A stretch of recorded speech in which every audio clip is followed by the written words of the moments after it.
Hello and welcome to the Night Feed. I'm your host, Charlotte, here to keep you company during, let's face it, one of the toughest parts of being a new parent, the Night Feed. Tonight's unpaid sponsor is Cold Cups of Coffee. You know the ones you make with such optimism. This is going to be your coffee. You're going to sit down, maybe even drink it while it's still hot. Absolutely not. Instead, it follows you around the house for the next 3 hours. You take one sip, you forget about it, you find it in a completely different room. Then you take another sip, question your life choices, and just keep going. At this point, I'm not even making coffee to enjoy it. I'm making coffee to abandon it. I even considered putting ice into my cold cappuccino the other day to turn it into an iced latte. Cold coffee, always there, never finished. Emotionally supportive and somehow still being reheated in the microwave for a fourth time. Before I jump in, I did want to ask again if you could continue to spread the word about the podcast. If you share this episode on your social media or tell someone you know, because I had a real boost last week in listeners and I think it's thanks to you guys. So if we could keep the momentum going, I would be so grateful. Last episode, I talked about baby sleep, which, as we know, is a controversial one. And I received an influx of messages from listeners all around the world, which was wonderful because I love hearing about how we parent differently. And reading through your messages and the DMs that I got, it turns out there are some quite interesting patterns. Now, this is just a small number of emails and messages, so we obviously can't generalise. These are not sweeping generalisations about each country. But I thought I would just kind of round up a few of the common themes that I found. So starting in the US, the listeners that got in touch said there is quite a strong emphasis on independence early. Things like self-soothing and sleep training come up a lot, including methods like Cry It Out, which was popularized by Richard Ferber, and that's the Ferber method that we hear about sometimes. A couple of mums mentioned that short parental leave is a huge factor in this. So if you're going back to work early, there's a lot more pressure to get babies sleeping longer and sooner. And again, it's not to say it's what everyone does, it's just the gist I got from those messages, which is quite interesting, isn't it, how it is linked to that short parental leave. Then in the UK, I got a few messages from you guys where the messages felt a little bit more mixed, if I'm honest.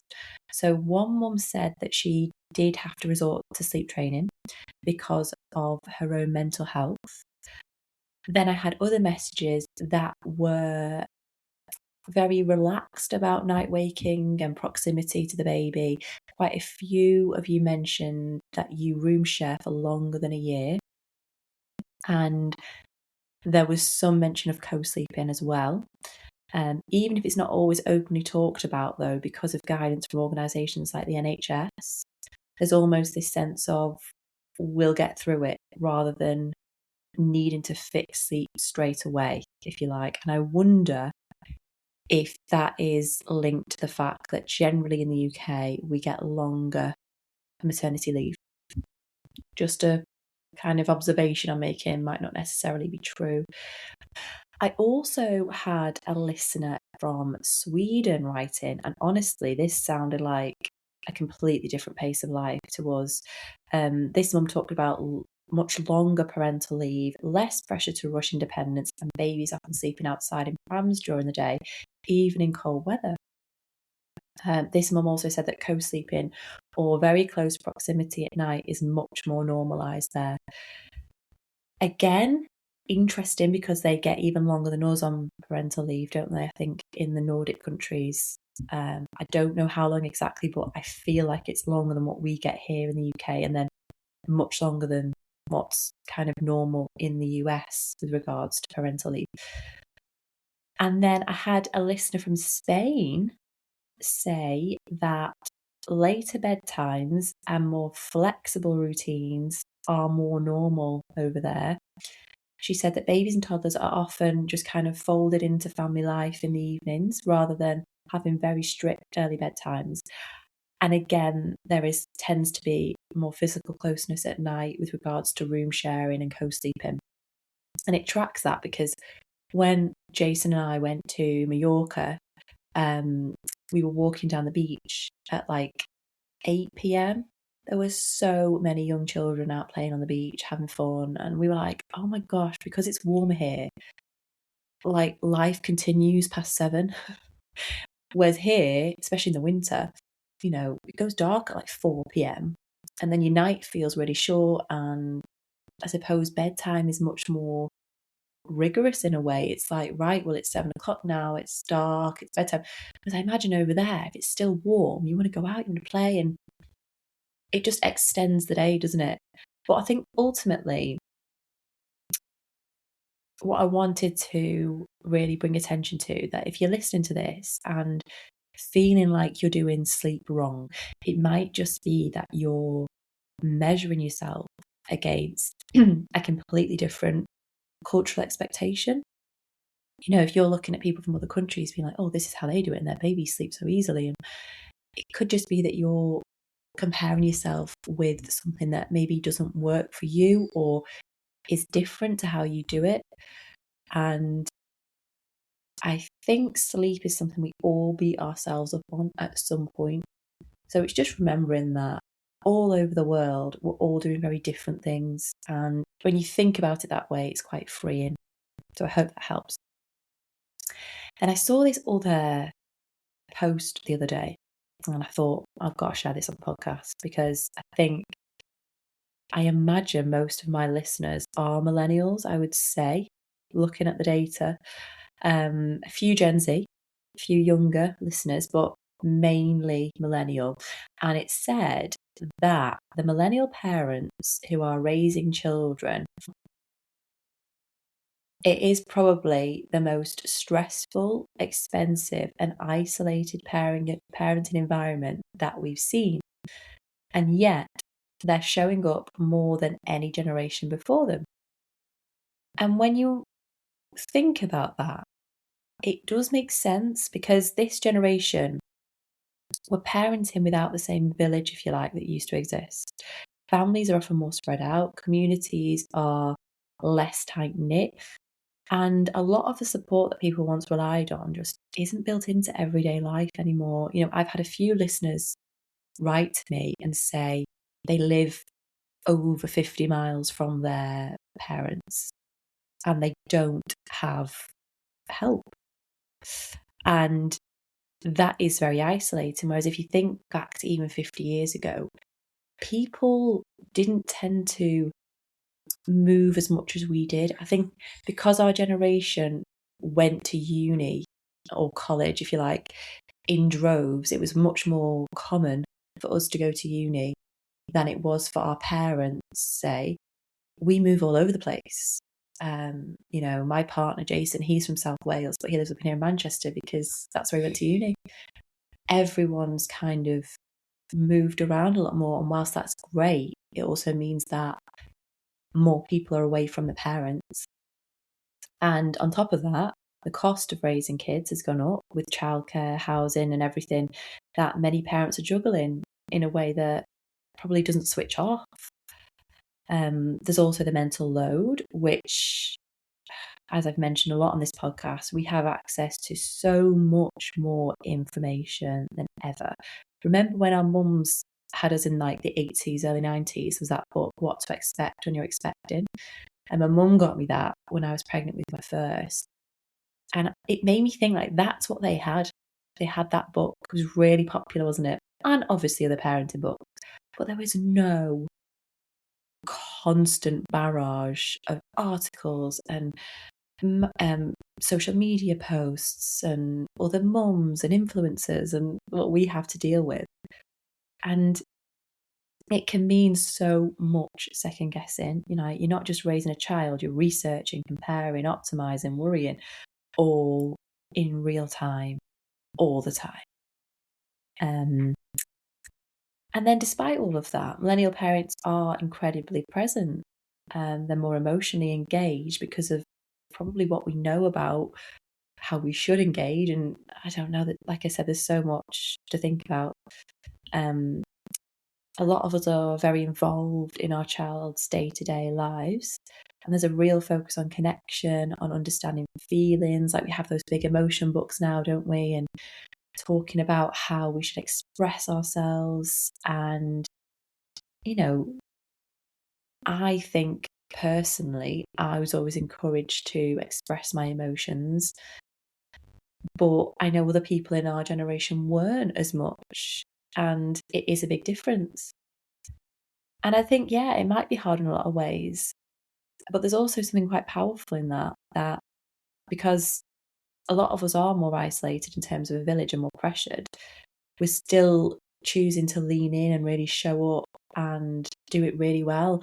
And I know that just from the listener emails I get from you guys, how conscientious a lot of you are, and how, you know, interested and intrigued by parenting we all are, and just basically wanting to do the best. And I think ultimately, throughout the generations, everybody's wanted to do the best by their child. You know, it's natural that you want to do the best you can do for your child with the information and resources that you have. But I think the difference to our generation is the fact that we're raising our children in less of a traditional village and more in an information inundation age, where, yes, we've not got the, the neighbours and the babysitters and all the parents living in the same street. Not that that's the same for everybody, but we've got this amount of information that, whilst it's overwhelming, is also teaching us a lot about emotions and psychology and how we can help our children with what we've got, basically. But let me know, write in, because I'm really intrigued by this topic.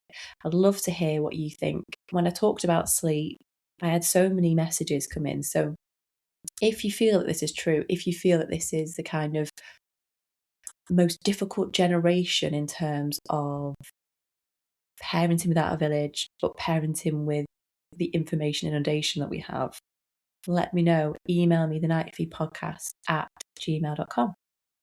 Okay, on to the emails. First one says, obsessed with milestones. Hey Charlotte, I was wondering if you or any of your listeners find yourself doing this. My partner is constantly Googling things like, what should baby be doing at X months? And then going down a huge rabbit hole, clicking through loads of different sites to check everything's on track. Even when the information is from good, reliable places, it can still feel overwhelming and sometimes contradictory. I'm really curious to hear, do you find yourself doing this too? Does it actually reassure you, or does it make it worse? And what would make something like this feel genuinely helpful rather than stressful? I'd love to hear your thoughts. Lucy. Hi, thank you for writing in. Milestones is something that every parent at some point will Google, I think. We all do it, we all check. But it is something that I do not obsess with.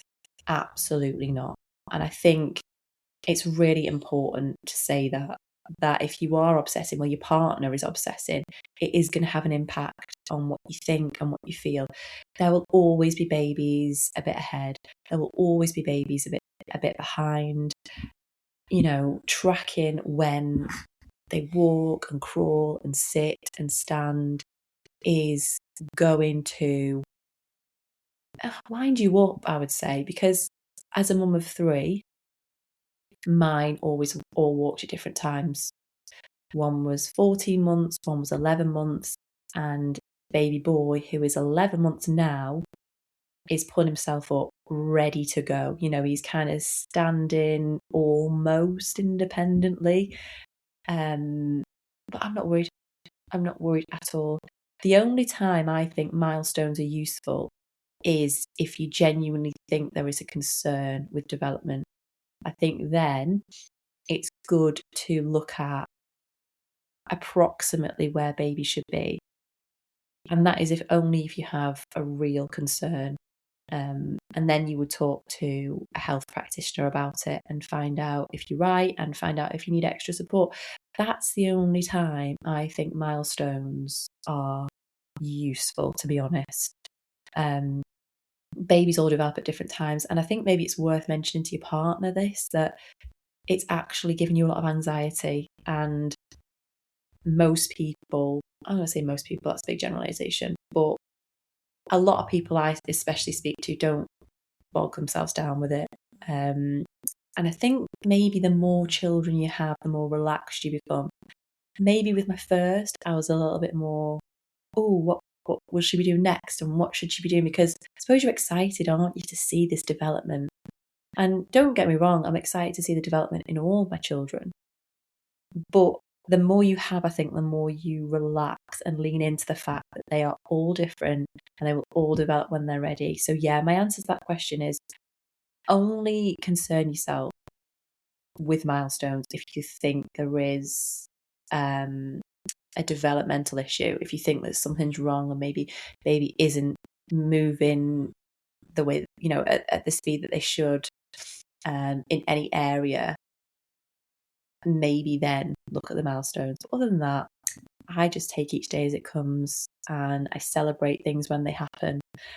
And with this baby potentially being our last baby, milestones are very bittersweet for me because I'm like, oh my gosh, this is, the last time we might celebrate a baby crawling, and so I just think enjoy it, live in the moment, and don't stress unless you think there's an issue, I would say. Next email says, terrified of choking while weaning. Hi Charlotte, I wanted to reach out because I'm finding this stage a bit harder than I expected and I'm hoping to hear from others who've been through it. My baby is 6 months old and really interested in food. I started with purees once she was able to hold her head up on her own, and now I'm trying to move towards a regular feeding routine and introducing foods daily. The problem is I'm absolutely terrified of her choking. I know it's probably a common fear, but it's really starting to consume my thoughts whenever I think about feeding her. Instead of enjoying the stage, I feel anxious the whole time. I just wanted to ask, is this something you or other listeners have felt too? And if so, is there anything that helped you move past the fear? I'd really appreciate any advice or reassurance. Thank you so much. Thank you for writing in. Absolutely, this is a fear we all have. It just is. It's natural that we worry when our baby starts to eat, they could potentially choke. And it's good that we have that fear because it is good to be on it when they first start weaning. My first piece of advice for you, and it is daunting this because hopefully you won't have to use it, but I would really familiarise yourself with with first aid on this. What to do if baby chokes. There are some great videos on YouTube by St John's Ambulance, and Jason and I watched these back when we had our first, just to familiarise with ourselves with what to do. It is one of your worst nightmares, the thought of this happening. And weaning is and can be scary for that reason. However, it is amazing how babies have a natural gag reflex. They are able to use that. And I think I read that if you just feed them purees, they'll never really develop that as much as they should. So I know I've spoke to people that have said like, oh gosh, I'm just so scared to give them anything really solid. I just stick to purees and mash everything up. And I think a health visitor told me that as they progress, so not straight away, but as they progress, make sure there's more lumps in the food so that they are understanding they need to chew. My baby boy has only just had his teeth come through at 11 months. You know, we've been all gums till now, pretty much from 6 months. And in the beginning, I did make sure everything was really thoroughly mashed. But as he's got older, it's amazing how they can bite with them gums. So, yeah, my advice is watch the St. John's Ambulance videos on baby first aid.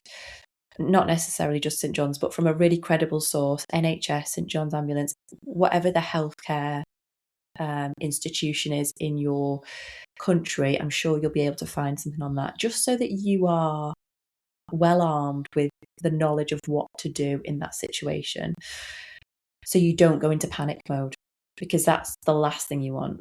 And don't be too scared, I'd say, as well, because if you do stick to just doing purees, baby isn't going to develop that kind of chewing, the ability to enjoy different textures. There are plenty of healthcare websites out there. We have the NHS in the UK, and that breaks down, I think, for each month what you could safely give baby and what they should be able to eat and the different textures that they should be having. So just familiarise yourself with that and have some confidence. And I think knowing what to do in emergency will give you that confidence. Obviously, we don't want anything like that happening. But if it did, you would know exactly what to do.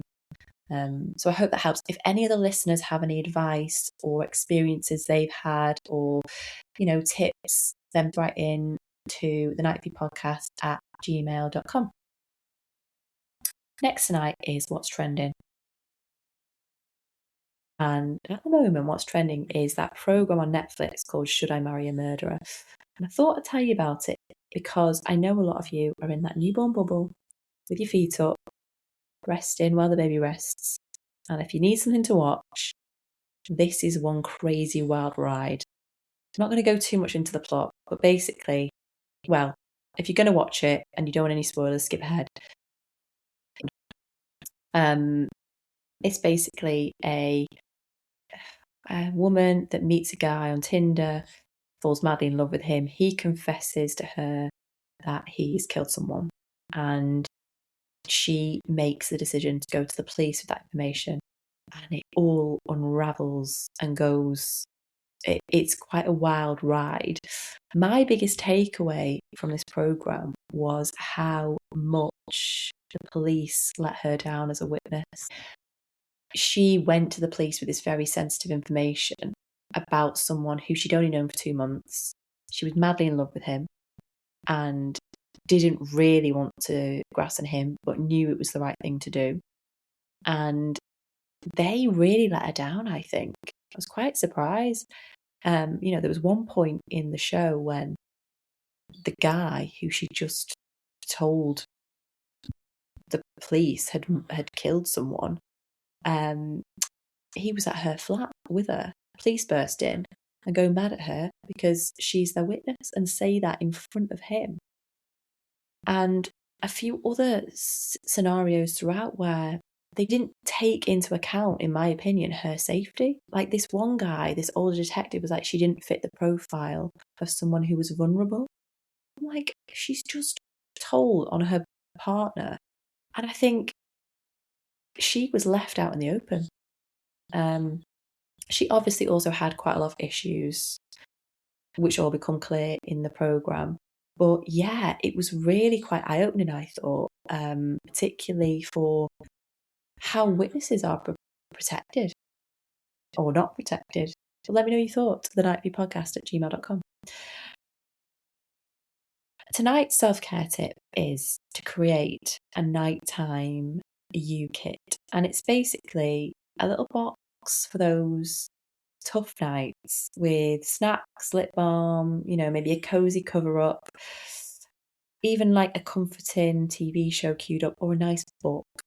And I suppose it turns night wakes from something that you dread into something more enjoyable, shall we say. I've been trying to get into reading for this reason, because I'm terrible for sitting up and watching TV before bed. And I've started putting my book next to my bed so that I'm like, oh yeah, I'm looking forward to reading that. I'll go to bed at 9:30 instead of 11.